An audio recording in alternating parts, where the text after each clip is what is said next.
The one about reasons to be joyful, that Yeah, tune. There was some yeah, of that kind of like playfulness in the lyrical delivery that we yeah, had in yeah. this Because it song. kind of. Yeah, yeah, exactly.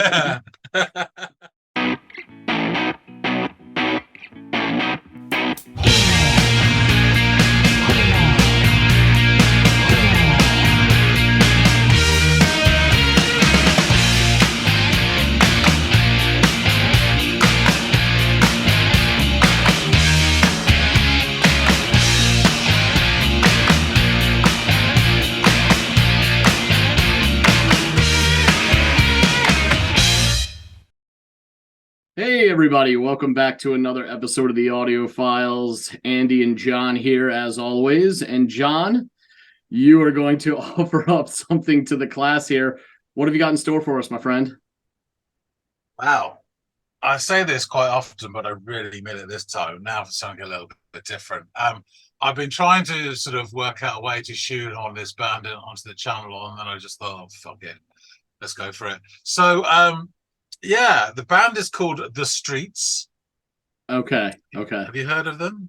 I have heard of the Streets. I don't know any of their songs, but I'm inclined to, for some reason, to think I heard them or heard about them when the topic of like British hip hop was being discussed or something like that. And Okay. so that's all I know. I don't even know if they're a proper like rap or hip hop artist. All I know is that from what I understand, they incorporate that into their sound, but that's all I know. Okay, cool. Well, the track I have selected for your delectation is "Turn the Page." Oh, okay. All right. Well, I will go off and listen to the Streets. Kind of looking forward to this. And I will come back and let you know what I think.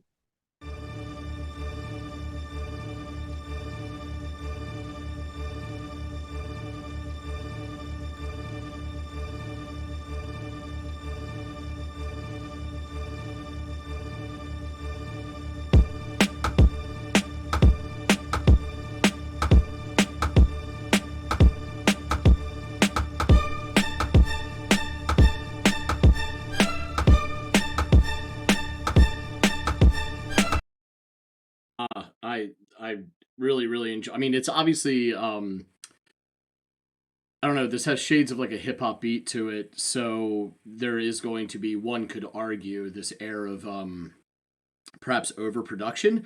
To me, I think it's perfect for the genre. It's crystal clear. The drums, or the beat, I should say.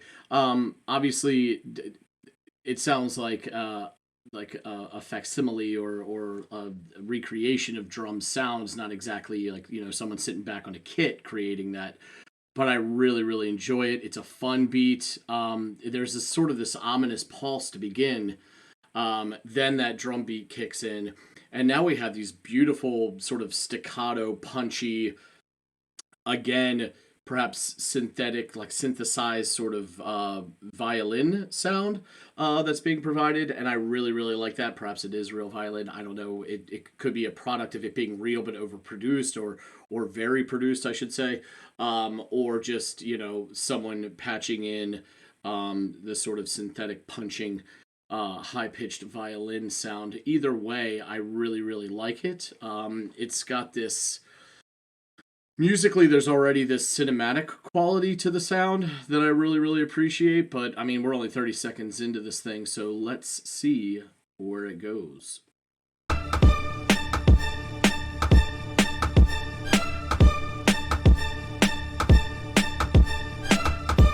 That's it. Turn the page on the day, walk away. Cause there's sense in what I say. I'm 45th generation Roman, but I don't know them or care when I'm spitting. So return to your sitting position and listen, it's fitting. And I'm miles ahead and they chase me. Show your face on TV, then we'll see. You can't do half, my crew laughs at your rhubarb and custard verses. You rain down curses. Your rhubarb and custard verses. Yeah, this is really interesting vocal delivery. Obviously, again, it's cut from that hip hop like rap cloth. Though pretty clear. It's like it's easy to follow his words, though I to this point don't understand what he's referencing, and maybe I won't at all. Maybe this is quintessentially English, and John can provide some clarity to this old Yank as it relates to what he's saying. But it sounds good, I'll tell you that much. All right, let's go. But I'm waving your hearses driving by, streets riding high with the beats in the sky. All stare, eyes glazed, garage burned down, the fire raged for 40 days and in 40 ways. But through the blaze they see it fade, the sea of black, the beaming heat on their faces. Then a figure emerges from the wastage, eyes transfixed with a piercing gaze. One hand clutching his sword raised to the sky. They wonder how, they wonder why. The sky turns white, it all becomes clear. They felt lifted from their fears. They shed tears in the light after 6 dark years. Young bold soldiers, the fire burns, cracks and smoulders. 5 years older and wiser, the fires are burning on fire, never tire. Slay warriors in the forests and on higher. We sing, hear the strings rising. The war's over, the bells ring. Memories fading, soldiers slaying, looks like geezers raving. The hazy fog over the ball ring, the lazy ways the birds sing. A new baby's born every day. Few men may be scorned today, but look at things the other way, cause it may well be your final day. And then the crowds roar, they slay, they all say, I produce this using only my bare wit. Give me a jungle, a garage beat and admit defeat. Use war and past injuries, my metaphor is simile. Get all applications into me before the deadline, cause it's a fine line between strifeful crimes and a life of crime. But you will reach the day, and it's all mine. You can take it or leave it.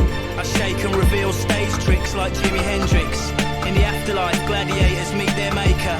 Float through the wheat fields and lakes of blue water to the next life from the fortress. Away from the knives and slaughter to their wives and daughters. Once more before the Lord judges over all of us. It's in this place you'll see me.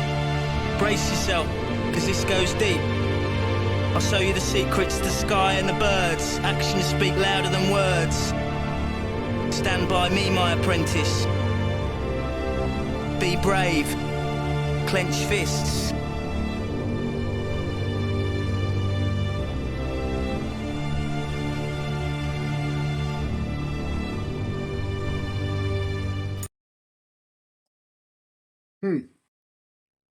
Interesting. It was quite an abrupt end there, right? I wonder if that's not indicative of this track going kind of seamlessly when it's there into the next track. I'll have to ask John about that. Yeah, this had almost like his delivery. The more I listened to it, there was like rhythm to it, though not so much melody, and it kind of had more of a spoken word poetry, like slam type sound to it. At least that's what it reminded me of. He was saying a lot, but I didn't, without any direct reference. I mean, he said he speaks in simile and metaphor, right? So maybe John can shed light on what this is about exactly. Because outside of little lyrics here where he's like saying like his lyrics or verses are better than others, or how he performs stage tricks like Jimi Hendrix, there was all this other seemingly substantive stuff that was hidden behind perhaps again similes, metaphors, these veiled references or something. But there's something there. I know it is. There has to be, right? So I'd be interested to see what John says this song is about or inspired by. But there's only one way to get that information, and that means getting back to him. So you return from the mean streets of, wow, London, Birmingham, who knows? I do actually, but what do you think? I hope so, yeah, because I certainly don't. Yeah, this was really cool. This was a lot of fun. It's like a tale of two different things, though, right? Like, because I could have like 2 or 3 notes on the music, but I think more of what you need to get into are the lyrics, which I caught some of, but not all of it, right? Because it's coming at you as clear as the delivery is by the MC or vocalist, whatever you want to call them. It was a lot, and there were It's ironic though, because at one point I think he says he speaks in his metaphors or simile or something to that effect, and there wasn't any direct, to me and to my American ears, there wasn't any direct reference to something. It was like all of this loose through interpretation kind of communication that was going on. So I don't know what some of these references were, and I tried to catch bits and pieces that I found interesting, and I jotted them down. But like as far as the music goes, there's this really ominous and pulsing like synth chords, or what sound like manufactured chords being to start things off at the beginning, and then they're joined by this interesting like funky little hip-hop beat that drops. And then probably my favorite part of the music, as simple as the assembly of it all was that high-pitched staccato violin-like sound. Now I say violin-like because I don't know if there was a violinist or if this is just patched in effect. Like, yeah, exactly. So, and that's what I was inclined to think. But regardless of that, I really, really liked it. And the production was great. Like everything was really clear. I made a comment saying that some would probably deem this overproduced. But I think when it's this kind of genre, it matches it perfectly. Like I think that kind of production quality is called for. So I really, really enjoyed that. Particularly again, that violin like patched in sound. But that's kind of it from like the musical standpoint, right? Everything at that point, once the MC comes in, just becomes like try to hone in on what he's saying, what the message is, what he's depicting. I call it like, and I think this is right, I'm a 45th century Roman, or something to that effect, which I thought was kind of interesting and funny.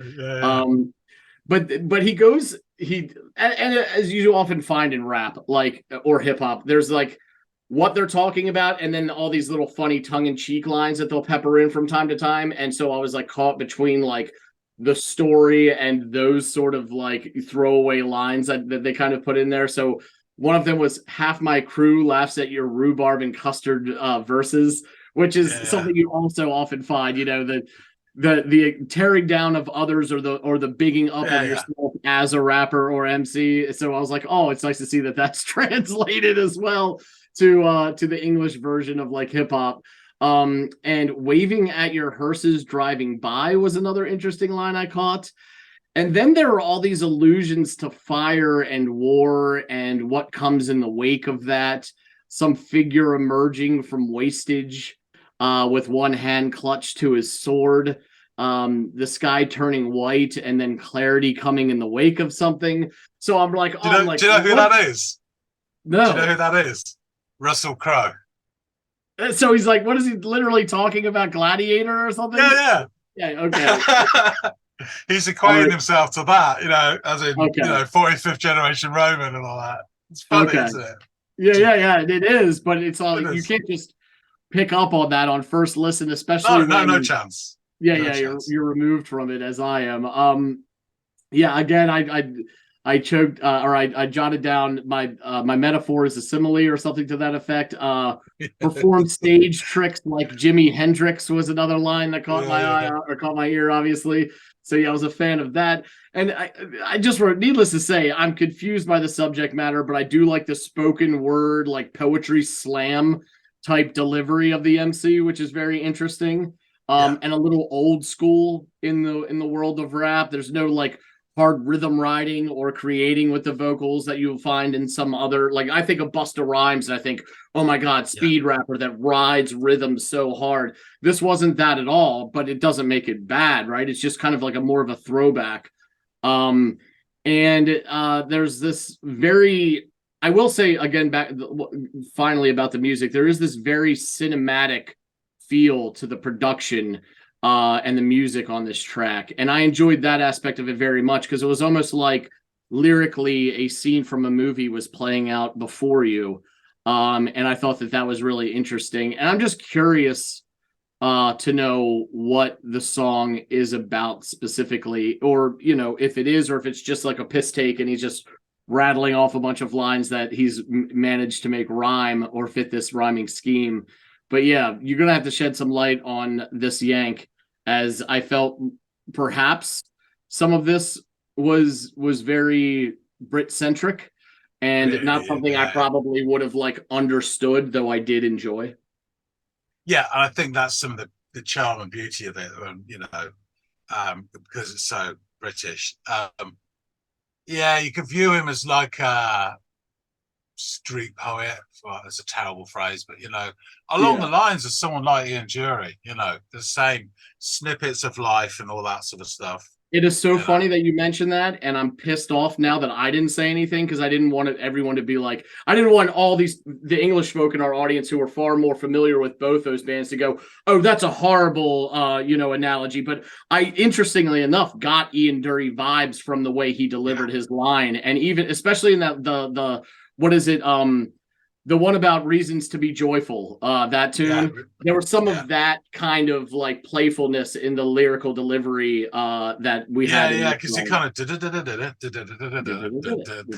of Yeah, exactly. So I'm glad you mentioned that, and I'm pissed that I didn't. Sidney Limonady, yeah. Yeah, so I really wanted to get some streets onto the channel, but I'll just say it's quite interesting. So this came out in 2002, and at the time I was working at a newspaper, and one of my best mates, another Andy, common as muck that name, he was saying, you got to hear this Thank shit. It's come God. out. It's unique. It is now. Yeah, no bloody Noah's and Jacob's bloody everywhere. But anyway, so he says, you gotta listen to that shit. This is terrible. And he played me the album, and it starts off, and there's all these. There's a lot of repetition in it. He hits a vibe or a jam for each track almost, and there isn't much change in it. And then he's spouting stuff, and it's like original pirate material. Lock down your aerial, as in referring to the pirate radio stations and all that sort of scene. And we were laughing at it because it was that bad. And then lo and behold, after about a month, we all bloody loved it, despite ourselves. It really got under the skin. And there's a few tracks on here that I might have given you first because I really like them. And the second album's even better. But this is the first track off the first album. And there's a sort of opening declaration. It'll give you a flavour of what it's about without it being too weird or down to electronic, but just this sort of barrage of his thoughts, and you get more of a character with him as well. So I thought this would be a good introduction. So the Streets are a British musical project, but really it's a guy called Mike Skinner, and then he brings other people in. He's a vocalist and a multi-instrumentalist. The Streets been going from '94. He was like a wee baby when he started it, but didn't actually bring anything out to 2002. So '94 to 2011, had a break, and then came back 2017 till present. It is described as alternative hip hop, UK garage, grime, electronica, and it really does. I think the UK garage is the strongest element, but he's obviously deeply influenced by hip hop as well. Oh yeah, and it brings this sort of dancey stuff to his songs with that as well. So, as I say, this is, for instance, my notes, is the opening track, 2002. Original Pirate Materials is the name of the album, and during their first period, they released 5 albums. All 5 albums hit the top 10. 2 were #1 albums. The Grand Don't Come for Free was a 4-time platinum album. wow. So huge seller. In the US, it got to number 82.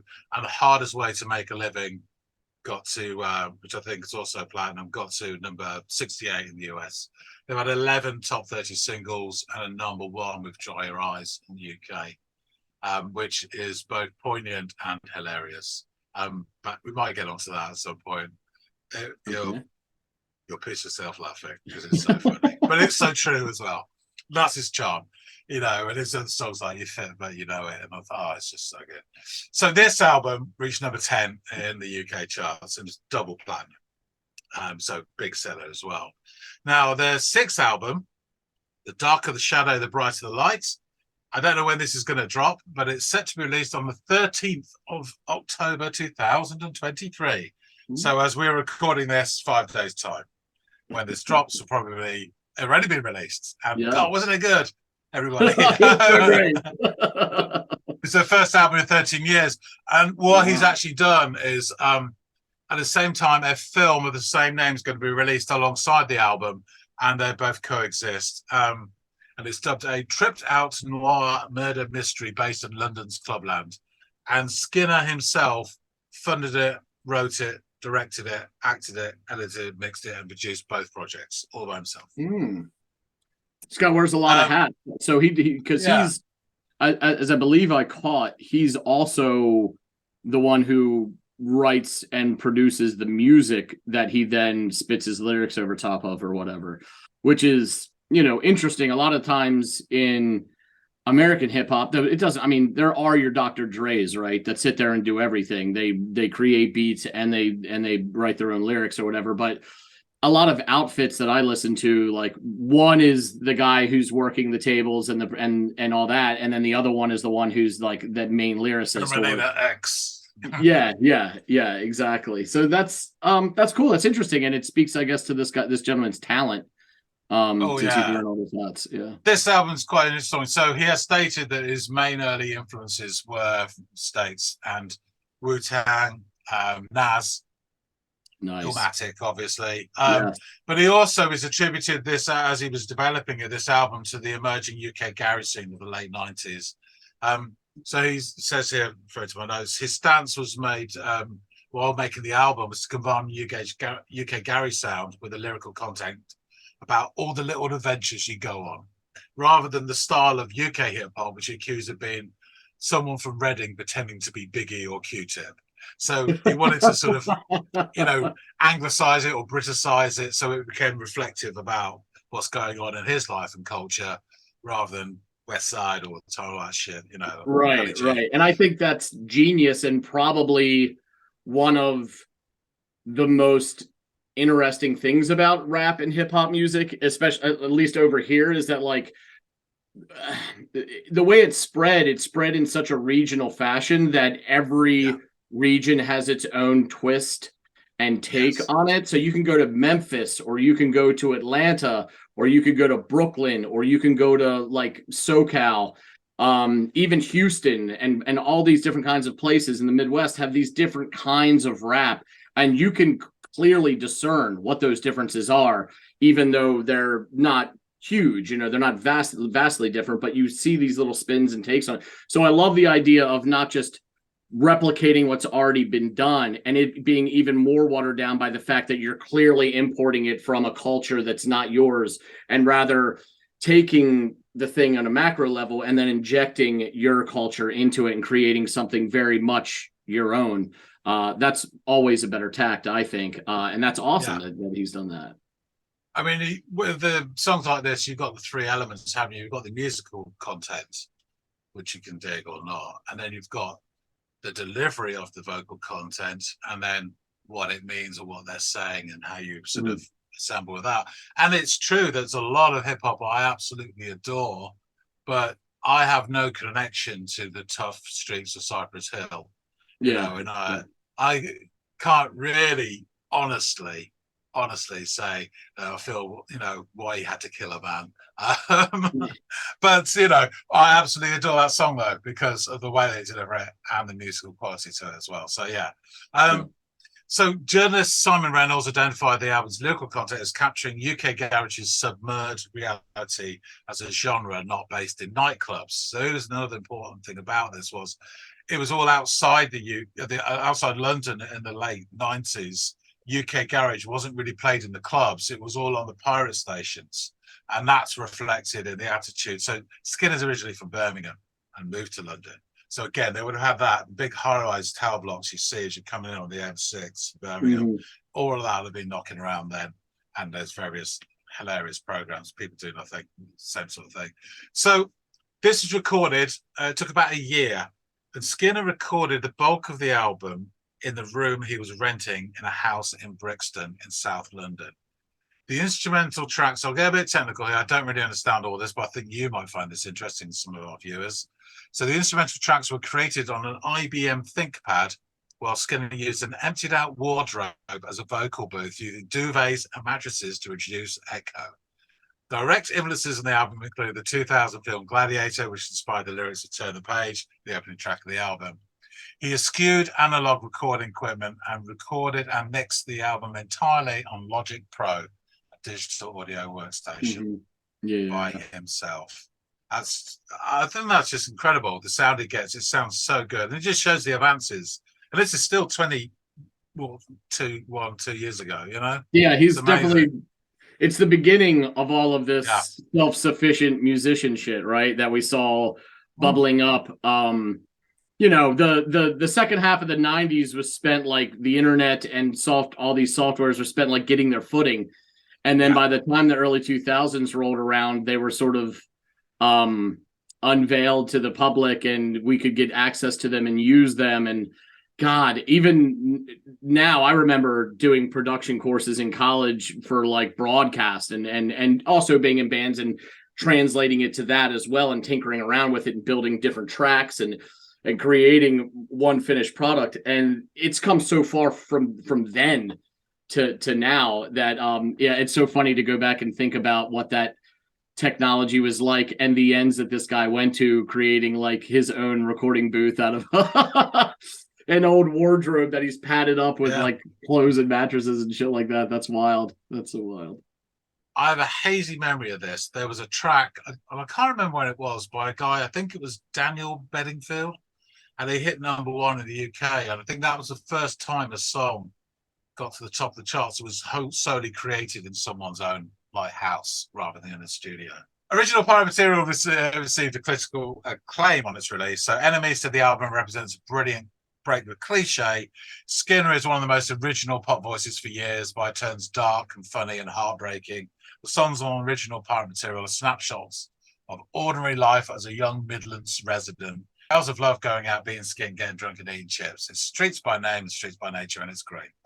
Blah, blah, blah. This is interesting. Mojo said a lot of his urban vignettes fall somewhere between the message and the special's ghost town, but they're very ordinary, and the brutish, unadored simplicity of the music is part of their appeal, evoking the everyday tedium of real youth culture, a uniquely British voice.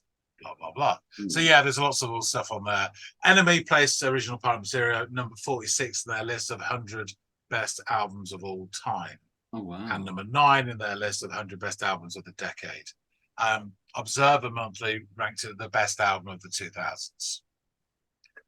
Pitchfork placed it at #36 in their list of top 200 albums of the 2000s. Rolling Stone ranked it as the 139th album in their list of the 200 greatest hip-hop albums of all time. So I've got the lyrics. Okay, here we go. That's it. Turn the page on the day, walk away, because there's a sense of what I say. I'm 45th generation Roman, but I don't know him or care when I'm spitting, so return to your sitting position and listen. It's fitting, and I'm miles ahead and they chase me. Show your face on TV, then we'll see. You can't do half. My crew laughs at you rhubarb and custom verses. You rain down curses while I'm waving your hearses driving by. Streets riding high with the beats in the sky, all stare, eyes glaze, garage burned down. The fire raged for 40 days and in 40 ways, but through the blaze they see it fade. The sea of black, the beaming heat on their faces. Then a figure emerges from the wastage, eyes transfixed with a piercing gaze. One hand clutching its sword, raised to the sky. They wonder how, they wonder why. The sky turns white, it all becomes clear. They felt lifted from their fears. They shed tears in the light after 6 dark years. Young, bold soldiers, the fire burns, cracks and smoulders. 5 years older and wiser, the fires are burning on fire, never tire. Slay warriors in the forests, and on higher we sing. Hear the strings rising, the war's over, bells ring. Memory fading, the soldiers slaying, looks like geezers raving.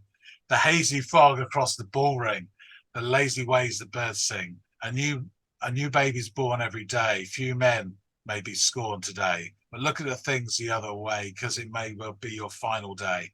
And then crowds roar, they slay, they all say, I produced this using only my bare wit. Give me a jungle, garage beat, and admit defeat. use war and past injuries. My metaphor is simile. Get all applications into me before the deadline, because it's a fine line between strifeful crimes and a life of crying. But you will reach the day, and it's all mine. You can take it or leave it. I shake and reveal stage tricks like Jimi Hendrix. In the afterlife, gladiators meet their maker, flowed through the wheat fields and lakes of blue water, which is also a shopping centre in Essex, to the next life from fortress, away from the knives and slaughters to the wives and daughter, once more before the law judges over all of us. It's in this place you'll see me. Brace yourself, because this goes deep. I'll show you the secrets, the sky and the birds. Actions speak louder than words. Stand by me, my apprentice. Be brave. Clench fists. So it's a great opening, isn't it? No, it is a great opening. It sounds like he's introducing himself to the listener as like this modern day gladiator of this genre that he's trying to pioneer, with very little modesty or humility. Of course. As one would expect from this genre of music, right? There's a lot of hubris in hip hop and rap. Big time. That's funny. I mean, Biggie was notorious for being humble, yes, notorious indeed. So, as you can imagine, he is a character. I mean, and the vignettes, on this album's great, and there's various bits in it, and it's about the youth culture. So it's popping pills in the club, getting into fights with your mates, being kicked out of a pub for being too pissed, and trying to pull two girls at the same time, and all this stuff. I absolutely adore it. And then the second album is almost like a concept album. It's like episodic over a period of his time. And there's some great songs in that as well, but it really is slices of life. And, very much, actually, I have to say, almost in the same manner that a lot of the first Arctic Monkeys album was, again, slices of little bits of culture and life. It just set to a different beat, but they have exactly the same kind of insight into what was going on, just perhaps different circles, UK garage and indie, but the same, it does the same thing, which is awesome. Which you can only do if you're young and brash. Like you're not, I think we've talked about this before. I don't think it was on camera or whatever, maybe it was, but like that album can't be a band's fourth or fifth album. You know what I mean? That's always got to be the first one that comes out, and it comes out gangbusters typically. So yeah, that makes sense. That checks out and tracks. So there's a lot of stories about him, and then getting into his exploits, because he became very successful, very rich, very notorious, and things happened. But my favorite story is that he went into Radio 1 for an interview with Joe Wiley, who's a DJ. And while he was there, he stole one of her microphones. He then went on to use the microphone to record the number one album, Grand Doesn't Come for Free. And then this came out like a couple of years after this one. So then a year after that, he recorded a remix of Block Party's Banquet, where he apologized to Joe and owned up for swiping the mic and said he was going to return it. And it's brilliant. You can see it on YouTube, the video, The Streets, Block Party Banquet remix. I've just got some highlighted lyrics from this because it is, again, very funny. So it kind of starts the intro. This is a message to Joe Wiley. Joe, seriously, the year I've been having is crazy. I've had stomach ulcer, a broken heart, I've been out with celebrity, but thankfully no one found out about that. And then the verse goes, I slid a Newman microphone into my pocket, bowled out the studio just as Avril Lavigne got in. Oi, I was nervous, even though that type of swipe's quite easy, and not because how many millions tuned in to hear me speak. I didn't feel good about it, and I didn't want to repeat it, but the mic went pie to place on Grand Don't Come for Free. 3 years on, now I'm all in. Now I've won what I needed. So I want to be straight up and own up for the deed. I wasn't going to tell you, but I started feeling bad because you were so safe when I went in. Around the release of my last, it's a joke anyway. What I wanted to say is just sorry. I took your mic, but I'm sending it back to you promptly. Brackets, you can have it back, seriously. And then the chorus goes, I just don't know how to say this one, but I stole your microphone when I was on your live show, Joe. Friday the 13th is unlucky for some, I tell you. The 13th is unlucky for some, but not for my mum. but that Friday was lucky for Mum because that mic you loaned me made me a number one. So thank you. That's the chorus. I guess that's one way of owning up and apologizing for something. And he's there in his bed and he's got the microphone. Right. It's Right. really That's funny. hilarious. Yeah, he's a genuine character, and I could tell. I mean, the main part of his music isn't, you know, my sort of normal bag, but I think his charm and his just like the realness to his cultural references. I mean, I was a lot young when this came out as well, and so was he. But it really won me over. And I don't say that I love every single track he's ever done, but there's some that really hit that are just brilliant. Yeah, and you know, in terms of big things about being authentic and real. You know, I love Scottish bands who actually sing in a Scottish accent. I love UK hip hop that actually refers to the UK and not all this bullshit. And so that's why I love it. But anyway. Well, thanks for bringing me to the table. If it gets some good, you know, reaction, if folks in the channel want to hear some more, and then we'll do some more. So yeah, I'll wrap this up. Thanks so much for listening to this. It was fun, you know, more than you know, a great musical statement. It was just a statement, I guess, on here. But yeah, folks, tell us what you think. Any fans of the Streets out there? There must be. Tell us what you think of this song. If you like the Streets, tell us your tracks that I should have Andy listen to. And hopefully we'll do a couple of more tracks because I think they're worth listening to. They're interesting, if nothing else. If you like this song, hit the like button and let us know how much you did like this. If you haven't subscribed already, please do and help support this channel. It really is appreciated, and we try and acknowledge everyone who does actually let us know. I'm not doing it anonymously. That being said, thanks again so much for watching, and we will see all of you on the next episode through the square window of the Audiophiles. See you guys.